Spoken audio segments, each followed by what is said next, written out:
Hello, everybody. Good morning. My name is Cici Stirrett. I am Gitsan from the Hazelton area. I currently reside in the Secwepemc territory in Williams Lake. I have been involved in the CCP process since 2014. I was a mentor in 2018, administrator for implementation. Enjoyed the CCP process. It allowed me as an administrative balance the engagement and the work that I had to do. And I'm happy to be doing the introduction and facilitating this workshop. As you can see, we have a huge tech support because I need help in monitoring if you guys have any questions or anything like that. So feel free to either type it in or those savvy ones on Slack. I tried, I can't multitask. I have to admit I'm living on minimal sleep because I've had my grandson. He's 9 days old and they're with us. So I may come across a little, for those who know me, not quite as with it, but it's very exciting to have him with us. So if we can start with Leigh, if you can do an introduction and then Curtis afterwards, that would be great.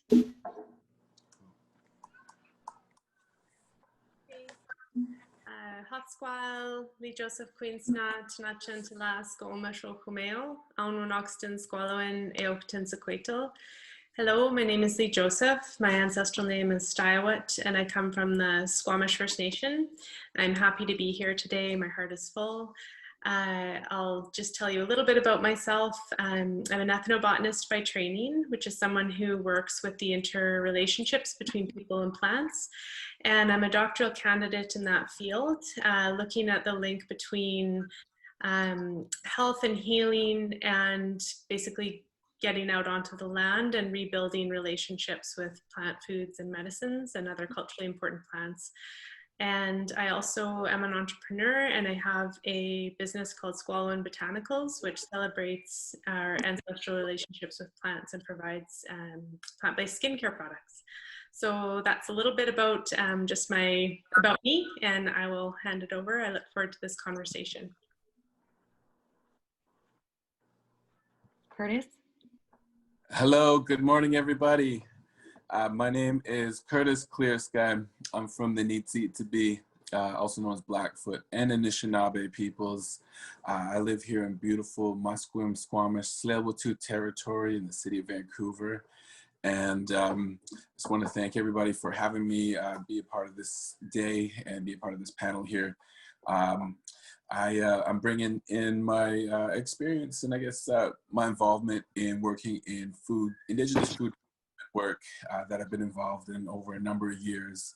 And yeah, share a little bit of overview and a little insight. And yeah, that's what I'm here to do today. So yeah, amongst many things, father, husband, I also play music. And yeah, my passion, of course, is supporting our communities and further developing. So yeah, happy to be here today. Thank you. Thank you, Curtis. So Leigh, if you can just describe or explain what you're learning about resilient and rising, our theme for this CCP workshop through your community's land-based project, the challenges to access land, especially in the more urban areas, or how you found, especially with COVID, in terms of what you're finding. Yeah, definitely. So a little bit more about my my doctoral work. I'm working with my home community in Squamish, as well as with a community in Trunda-Quechin territory in the Yukon, where my family and I used to live. And the project started out as it basically started out with a Canadian Institute for Health Research funded project that was looking to address the prevention and management of type 2 diabetes through increased access to culturally important plants and other culturally important foods. And I was working on that project. Squamish was the only community in Western Canada. So the other communities are Cree and Innu communities. And through that project, my doctoral work started in connection to that. And so what I've been doing over the last 3 years is basically it was building up to doing a 1-year program within Squamish to provide as many hands-on and land-based learning opportunities with plants as possible. And so we had a cohort of people who started last year, and we were interrupted, as everybody's lives have been, by COVID in terms of how we carried out that work. So I'll talk a little bit more about that. But we started out and we were meeting once a month for a longer land-based workshop where we'd go out and look at what it meant for our group to prepare ourselves to harvest, to get into the mindset and the heart space in order to approach that harvest in a mindful way, and then go out and learn about identifying particular plants, where they grow, what time of year you harvest certain parts of that plant, how to do that sustainably, so that based on the kind of biology and ecology of that particular plant, what can you do to give back and ensure that you're not over harvesting, and then going through the harvesting process, and then processing the materials that we harvested, and then making something with it. So it was really trying to create that full circle experience with plants, to reconnect, to basically rebuild in our individual relationships with plants at the same time as being out there together and building community around the renewal of plant-based practices. So within that, I would say that, you know, there's an immense amount of resilience there.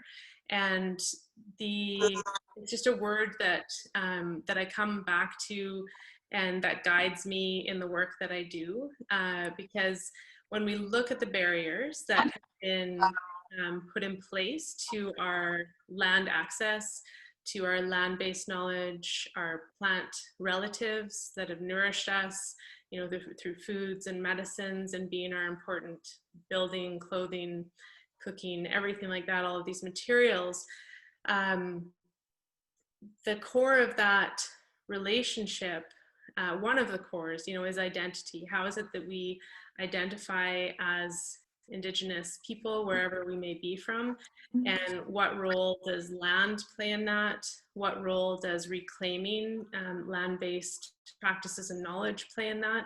And then part of my work too has been looking at, you know, how do we identify as, say, in Squamish, how do we identify what our wellness looks like, what our health relies on?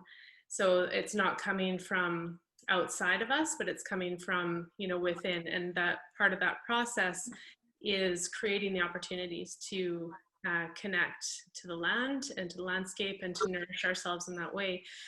So, you know, what I've seen in my work is, you know, when I think about resilience and, you know, the theme of today is just that there's so much of this, you know, wonderful work and reconnection and healing and strengthening that's happening across all aspects of our communities. And it's not to say that isn't still the impacts of the, you know, of colonization in terms of how it has impacted, you know, every aspect of our, you know, society and our communities. But resilience is such a key aspect to focus on. And I think the more that we, you know, share these stories of resilience, and the more that we recognize our own resilience, whether it be in daily acts of reconnection, daily acts of resistance,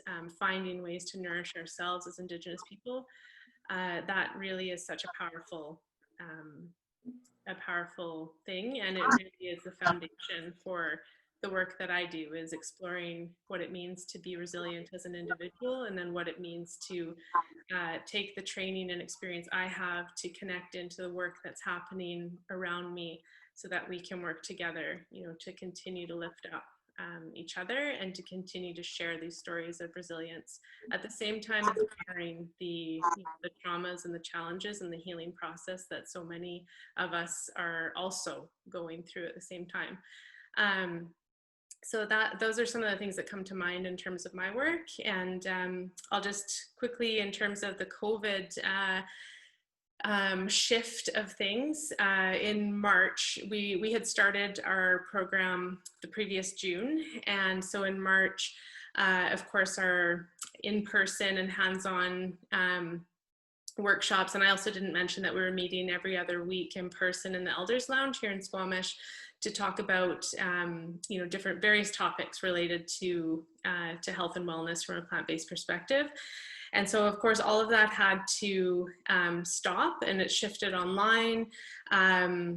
We were having some, it was just so much going on that we were having some trouble finding times that worked for everybody. And so what we decided to do was to take some of the biggest suggestions and requests from our group and from the general community, which was to put together some resources. So we're working on a plant recipe and field guide that will go to all of our participants, and the idea is to go through community consultation with that and then make that more widely available. And we're also working on a set of plant knowledge cards, so basically laminated cards that you can take out with you, that students can take out or individuals can take out, that have the language and the relationships based around particular plants. So those are the ways that we kind of shifted, and we'll be doing some other virtual meetings as well. So it's been a change, but it's also offered an opportunity to really address some of the asks from the group that we were working with. And so that's been really exciting.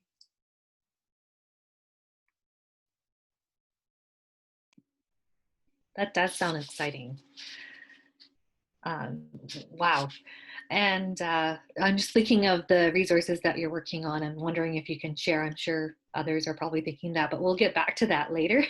Thank you. Curtis, if you want to give a brief history of your experience and your involvement with Indigenous food development, that would be fantastic. You're still on mute. There we go. Yes. Okay. Yes, thank you. First of all, how much time do I got? Do you want me to just talk about this portion, or shall I just go for it?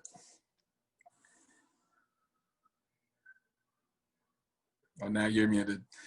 Yeah, I'm just looking for my phone to see where we're at in terms of time. How about 10 minutes? Because we want to just give enough time for everybody to ask their questions to you guys, because I'm sure you're going to be, Sure. Okay. Well, I'm a urban Indigenous person.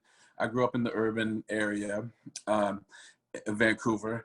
And as a younger person, not young anymore, but when I was a little bit younger, I was involved in community and providing service in the community. And how I got involved is it's a funny thing, not a funny thing, it's an amazing thing. It's I was completely not connected to food, not connected to land in a lot of ways, being in the urban area. And here in Vancouver, out at UBC Farm, they had a program going on that was connecting urban Indigenous people to gardening. And for me, the people that were running it at that time, excuse me, continued to invite me out to come join it. And I was working at the Friendship Center at the time. And they continued to invite me out, and they said, hey, come on out, bring some of the people you work with, the young people, and some of the families you're working with, bring them out to the farm, and we're growing. And for me, being not connected to food, I wasn't interested. I was not interested in getting involved. And until one day they said, we're having after probably, I don't know how many, 20, 30 invitations, finally they said, we're having a feast, we're having a barbecue, we're having a blessing of the land, and we want you to come on out and come on. You don't have to do anything. You just come and you enjoy and come and eat. And I said, okay, he twisted my arm. So I made my way out to UBC Farm, and it was an amazing experience. We brought people from the downtown east side. We picked up people from the downtown east side on the school bus that we were on. We had elders, we had young people. We had, community, urban Indigenous people. And we went out to UBC Farm, and the people there were running it, and there's other community people, other community projects, people from the university, all kinds of different people from all kinds of walks of lives in this like intersectionality, or just this cross cultural, cross everything kind of a space. And cultural knowledge keepers, ceremony people, and they conducted some ceremonial work, and we got connected in there, and we had a feast. We had a barbecue. They did a blessing of the land, just prepared the ground, and just gave thanks for the upcoming growing season. And for me, it was an experience. It was a profound experience. It was, I guess, an epiphany experience for me. I was sitting at a table, at a long picnic table, sitting next to probably somebody from the school, some professional from the school. Other side of me was somebody from the downtown east side that may have been struggling in their life with whatever they may be facing. And, there's an elder across from me, and other community people. And we were all sitting together, and, I was enjoying this beautiful barbecued salmon and this beautiful grown garden food, barbecued or prepared or cooked or salad, whatever it was at the time. And I had an experience that where I was at that moment was the right place. I was in the right place at the right time. And I had an epiphany that this felt good. I was in the right place in my life, and I was there to witness and experience the beauty of connecting with food and culture and community in a really positive, great way. And that experience really sculpted kind of my direction following that. So knowing that, I knew that what was happening there was a really good thing. And what I needed to do was whatever I had to do to make sure that that continues again for any work that I was involved in is what I felt. And that's what happened. After that, I worked in community with young people, sometimes in schools, different programs. And whatever I did, I always worked to connect the youth back to getting involved in food work, and more specifically out at UBC Farm. And it was always about that. So it was always championing, let's get our youth back to the land. Let's get our youth over connected to this space. It was providing that opportunity for other urban Indigenous people to connect with land. Eventually, I became in the position where I was offered to lead that work, which was an amazing opportunity, and I did. And I ran that program for a number of years, 4 years or so, and getting involved in one thing and then coming to the point of leading the work and being responsible to lead that project was a whole other learning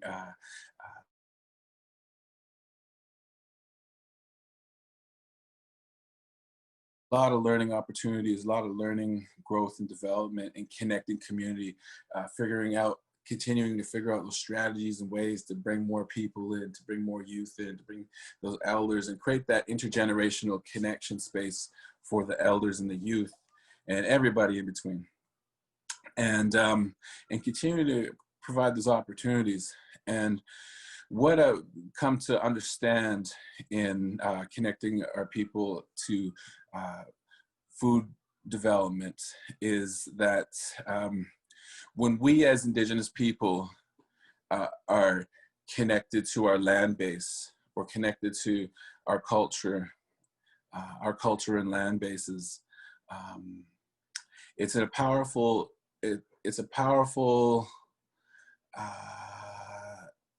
connection. I'm trying to find another way to explain it, but it's a powerful space. It is like, trying to find other words to explain it, but it's just like, it's what empowers us. Because I've witnessed so many positive outcomes for numerous people. A lot of our relatives that we would connect with, young people, young Indigenous people, but also our relatives coming from the downtown east side who are struggling with various complex challenges. And a lot of times we're bringing people into a space that they've never had the opportunity to learn how to grow food or get involved in any of the other work that we also did at the farm, including a community kitchen or like food preservation with jarring, or even we had a smokehouse out there. So some traditional preservation methods. So for a lot of people, it was the first time that they were being introduced to some of these cultural opportunities and growing food. And the power that I've witnessed from our people getting involved is such a powerful thing, because it's something that gets activated. Just for me, my own experience, I had that epiphany, something activated in me, something activated in my DNA that told me this is how our ancestors have always lived. We live communally, we live together, we supported each other, and this is the way that we should look in moving forward. So leading that work, you know, I've always been involved in supporting and connecting our community. And taking, I guess, you know, a lot of successes came out of that program, and amazing thing. So a part of supporting that work, you know, is also sustaining those opportunities.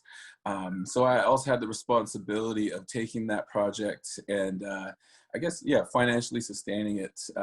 At the time I'd been running that program, it'd been running for 10 years prior to me. So a lot of the funding that it was accessing, it kind of, I guess they say dried up or was on sunset funding. So a lot of funding sources were saying, well, we funded this program for a number of years and we can't really fund you anymore. And so I had to look at new strategies to look at sustaining the work.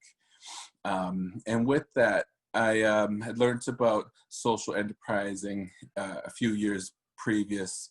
And a part of social enterprising, I learned about, okay, there's, you know, these other operations or ways to move forward that are innovative and that are socially conscious at the same time. So I looked at some strategies and did a bit of research, and I did some research into looking at our traditional Indigenous economies and looking at our traditional Indigenous economies on how our people, our nations, our communities, our clans, our families, or even on an individual basis, how did we function prior to all this colonization? How did we conduct business? And of course, many different ways. But some of the fundamentals are around just ensuring a good trade with our neighbors or those that we conduct our business with. And looking at how we perhaps sometimes traded with our relatives, our nations, we always made sure that we were always reciprocal with each other. Just making and ensuring that whenever we conducted business, that the person we're doing our business with, that they always felt like they were walking away with a good deal, or that they were feeling like they were comfortable and happy leaving and trading. And that creates sustainability, long-term sustainability. That just ensures that that relationship always stays open. And so using and looking and reflecting on our traditional values, how can we look at using that in a modern way? So created a bit of a social innovative enterprise looking at further developing what we were doing. And what out at UBC Farm, we only had like less than an acre of space to grow food. So it wasn't really a space to grow food and sell or to be able to generate any even trade enough for trade. It was mostly a growing space and a learning space to connect our community. So we partnered with a local community out here with a developing program, a partnership between Kwantlen Polytech University and Tsawwassen First Nation, who created the Tsawwassen First Nation Farm School. And with the the first Tsawwassen First Nation Farm School, they had a massive area of growing space, and they were just in their first year of development. And so reached out to them, asked them about looking at a partnership in supporting them in growing their food and harvesting, preparing, and selling that food in the urban market, and creating an opportunity to create some reciprocal support for them, at the same time create some opportunity to sustain the work that we were doing. And it was all about a bit of trade, so connecting our urban relatives that we work with out to Tsawwassen First Nation Farm School to provide that support, and also bringing that food into the urban area, and providing an opportunity for, I guess, urban community to purchase organic grown Indigenous food, which was a bit of a niche. And the operation was definitely a unique operation in its kind, and got it going, and I wasn't able to continue with the project, but getting it launched and getting it to that state was an amazing thing, because it created that value, and it was a great learning experience, of course, in an entrepreneur, social innovative operation. But basically, it's based on the traditional values and looking at an innovative way to support connecting with our communities. Now I'm working with the First Nations Food Systems Project, utilizing some of my community engagement learning experience, and utilizing and supporting First Nations communities that are involved in the project. And we now work with over 70 communities throughout BC, and we're looking to support our communities. And a lot of the challenges that a lot of communities talk about is that community engagement challenge, is about getting their community involved. And and I've got experience in that, and knowing, from a couple ways, my own personal experience, not having an interest, as a young person, when I was younger, and coming from the other place of being a program coordinator and trying to get people involved. So kind of having that perspective. And so one of the things that we look at is, those that are familiar with the Circle of Courage concept that was co-created by Dr. Martin Brokenleg, and using the medicine wheel teachings that they have concepted, and looking at the different aspects. One of the first aspects being ownership and belonging, the self-determination, and the mastery. Yes. Yes, I don't mean to interrupt. Okay. Martin Brokenleg, actually in the Williams Lake area, the school district brought some of those guiding principles in, so it's great. We have 33 or 30 other people here. I'm wondering if does anybody have any questions? Have any questions arrived on Slack? Or should we just continue on? Is there any? I mean, both are doing, you guys are doing such diverse work, and it isn't in the Lower Mainland, but it's some of these principles can be applied wherever the communities are, especially the engagement part. Yes, Leona. Thank you, Cici. Thank you, Leigh and Curtis, for your presentations. They were very informative and inspiring. And I just wanted to make a comment regarding COVID and the new world that we're living right now. Looking at it through a rose-colored lens, a friend of mine had suggested that this is a time to be still, a time for spiritual cleansing. And, looking at it from a climate lens perspective, the climate has rebounded some. And in light of the crises, our people have become closer, more loving, caring, supportive, and concerned for one another. In my community of Bella Bella, we've had no visitors, so there's no industry presence extracting our resources. So, I just want to be cognizant of how, this time has brought us closer together. And I've always heard, never waste a good crisis. And I think we're doing that as a people. We've always been really super strong And I wanted to suggest, Curtis, I'm really was really moved by your comment about an epiphany, and I think, you know, it was like a hook to reconnect us to our reconnect us to our way of life. And you know, for us, you know, the system that our ancestors had in place regarding Indigenous trade and barter, our systems of economy, you know, go way back. And it wasn't like just regional. It was BC, it was Alaska, and the US. There was a trade and barter language called Chinook jargon, and people used that to be able to communicate what they were trading.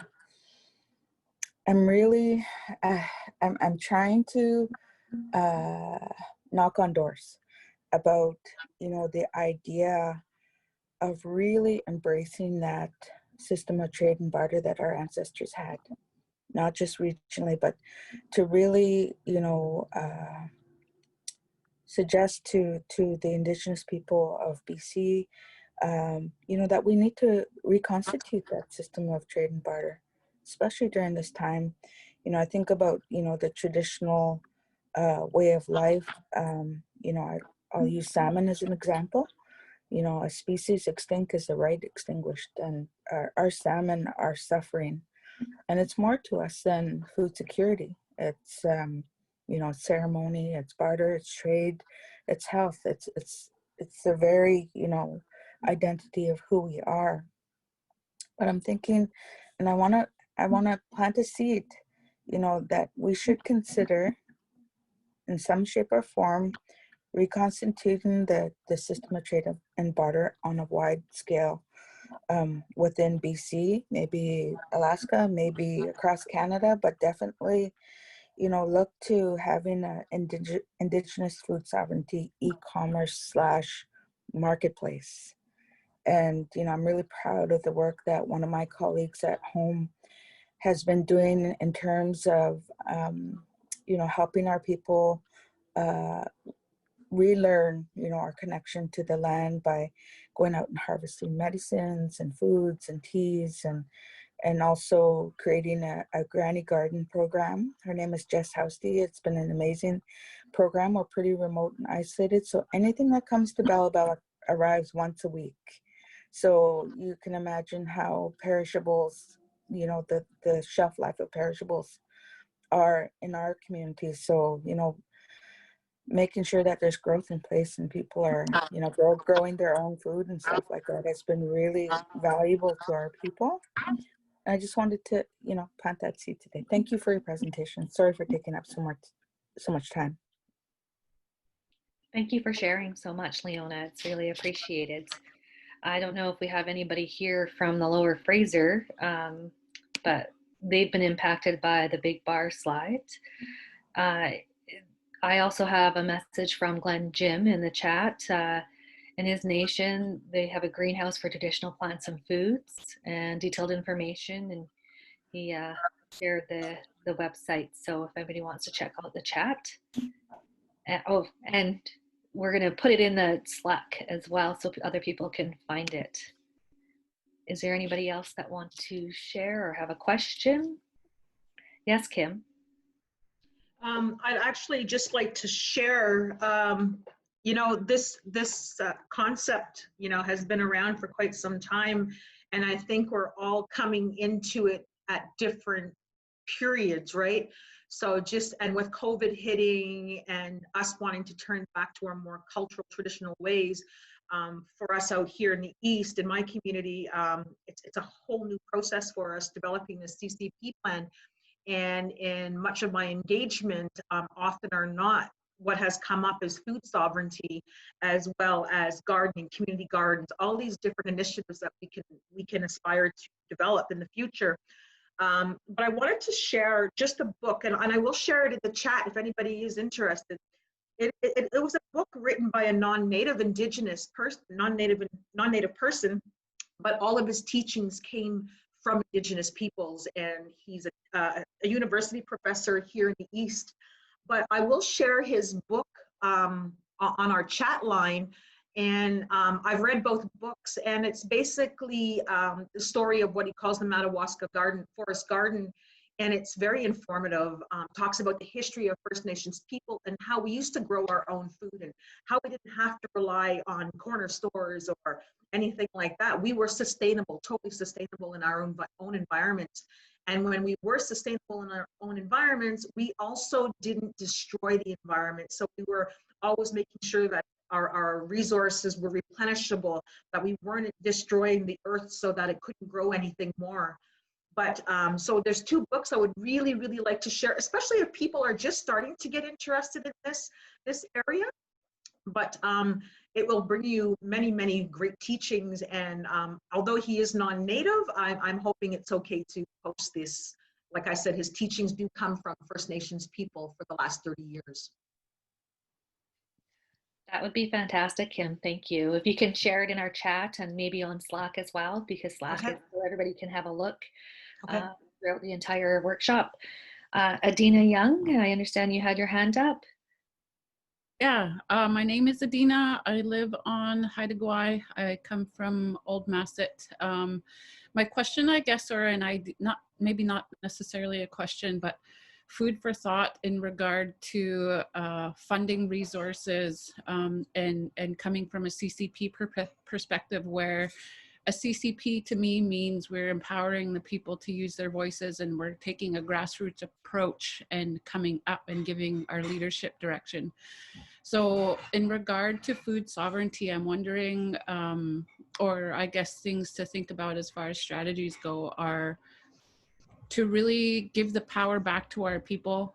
Where I come from, up on Haida Gwaii here, we have that opportunity to go out into the forest, go out onto the ocean, go to the rivers, go to the beaches, and really giving our people the power to uphold the inherent rights to occupy the unceded lands and territories of the cultures, the tribes, the nations that we come from.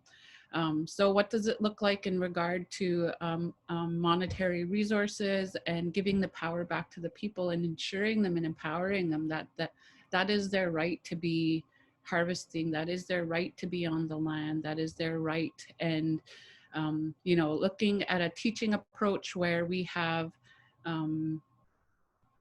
our elders and our knowledge holders, you know, finding a funding resource for them to teach it, and then also giving the power to the people to uphold the right, and really reminding Indigenous people that, you know, that is our right, that, you know, once we start learning that, we can just keep doing that. And in the world that we live in today, you know, everything needs money. We need to be paid to teach. We need to be paid to do all these different things, but we don't need to be paid to uphold our culture. We don't need to be paid to be on the land. You know, just giving that power back and creative thinking that way, you know, taking the politics out of who we are and what we do as nations.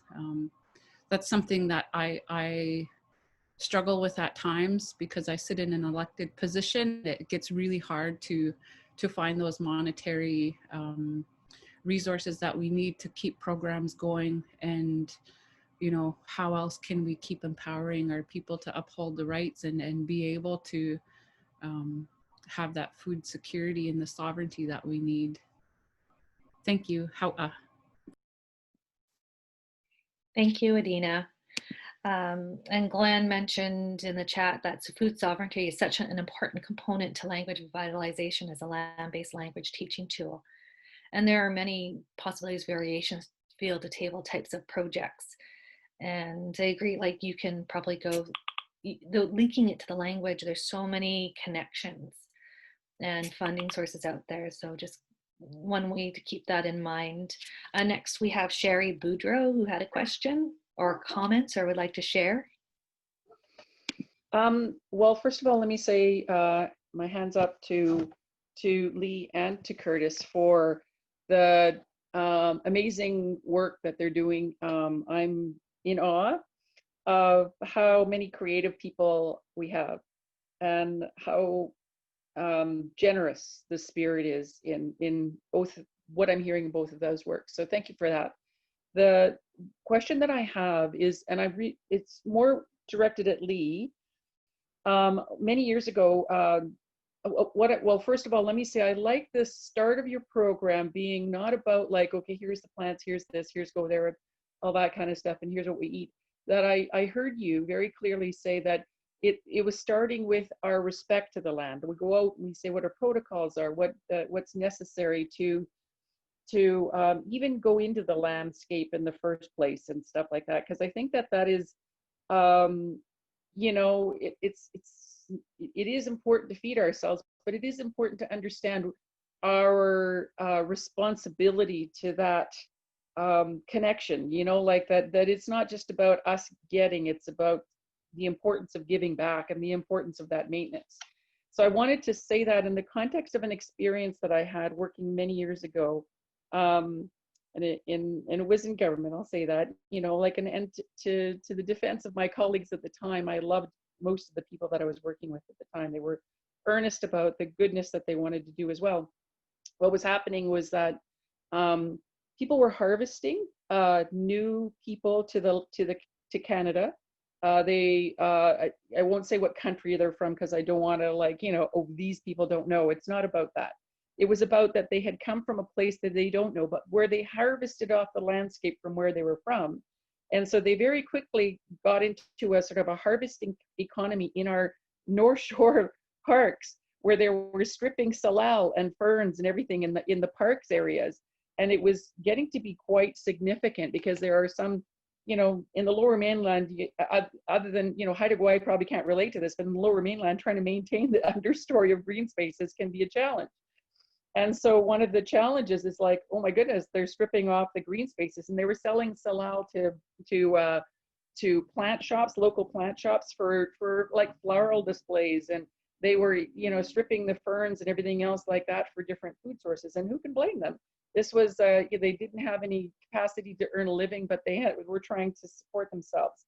Without that understanding of what do we, as, you know, how do we deal with our parks as, you know, people who've lived here for years and all that kind of stuff. And so this is kind of a question to Leigh. One of the things that the person, you know, I was sitting in a management group and we were saying, oh, we should have an education program. We should put together some information about how we educate as Canadians, as what we expect from our landscape. And I was the only Indigenous person manager at the table. And I said, that's a great idea. I said, what do we start at in terms of being Canadians? And I meant it as a, like, you know, what do we want to start with in terms of our philosophy, our land philosophy? How do we actually develop the communiques around the science that we have around those land philosophies? And so my question, Leigh, is where do you see us, you know, as we support our landscape in that culturally appropriate way, and as we give back and we reinvigorate, you know, maybe what our landscape has and stuff, like, because, you know, maybe some berry bushes don't happen the same way that they used to, because the traditional ways of actually supporting those berry bushes, like one of the things that we used to do is put, you know, fish, not all, you know, parts of the fish and the blood and everything that we save in buckets, and we would carry up to blueberry areas because that would be very nitrogen rich. And so we would do that as part of our traditional history, right? That's what we would do. But some blueberry, we stopped doing that, and some blueberry areas just died away. They didn't just exist there in time. They actually had to be maintained, right? So for Leigh, how do you see that, like, as we, you know, how do you expand that cultural consideration to our partners, you know, because you're in the Lower Mainland, and I think it's relevant to people who aren't in the Lower Mainland, as we expand that, like, relationship conversation within ourselves, how do you see that bridging with the relationship conversations with our non-Indigenous people around us? Because as we build up our food sources, there are other people who, you know, like Curtis was talking about, there are lots of people who need food, right? So that's my question and my background to it. Thank you. I'll let Leigh answer that, and we will get to one last after you're done, Leigh, hopefully to Mariah and Em. Thank you. Hi, Chika. I just want to say thank you for all of the comments and conversations so far. It's got my mind going. Yeah, I think one thing that comes to mind is when I teach university courses, and when I teach in that environment, it's primarily to non-Indigenous students still. There's an increasing number of Indigenous students coming into the, the courses I teach, but in those settings, one thing that I'm really clear about starting with is taking the concept of plants, because I work with plants, but I think this can be transferred to other, culturally important relations, non-human relations that we have, but taking the, the concept of plants as resources and shifting that to plants as relatives. And then having a discussion about what changes for people when they look out the window and they see, the Western red cedar tree in their yard, and they shift from thinking about that as a resource, something to be utilized, something that has some kind of economic value as we define that today, and they shift that to thinking about that tree in my backyard as my relative. How does that change our parameters for how we're in relationship with that being? And having a conversation like that, and starting, I think, to build the awareness that, say for me as a Squamish woman, it's been instilled in me growing up that I have a responsibility. And when I started, to study this field of ethnobotany, which really has very colonial roots, really started as a utilitarian, extractive, research, basically area of research. And I've come to this, this field of research with, an interest and a hunger to reconnect. And I've happened to do that, through taking some Western science training, but through that recognizing that, our Indigenous science, our Indigenous knowledge and connection to place has such a key and crucial role in terms of how we build our own responsibility and what it means to be ethical and sustainable in terms of how we utilize, our natural surroundings, how we are in relationship. So I think, it's also can be really helpful, and this is something that I'm working on, is looking at some of the examples where the impact has been really high. So looking at, say, the yew tree and the overharvesting because of the pharmaceutical pressure on that. And, having some case studies where we can learn from, as well as partnering that with, the importance of each of us carrying responsibility and honorable relationships with our environment. And that won't necessarily speak to everybody, but I think that shift of, looking at the non-human life around us as having that inherent value and that importance to, our local ecosystems. Oh, looks like the breakout room is about to close, so I'll wrap up, sorry. Well, thank you, Leigh and Curtis, just for sharing. It's been amazing listening to what you guys have accomplished. So we will let everybody get to the main session. We were hoping that this was enough time, but maybe just a few more minutes more would have been nice, but great to see everybody. Maria and Em, if you can ask your question or share your story on Slack, and that's open to everybody, so we can hopefully get your question answered, or it'd be interesting to listen to or to read what you have to share. Thanks again, everybody, and we'll see you back at the main session.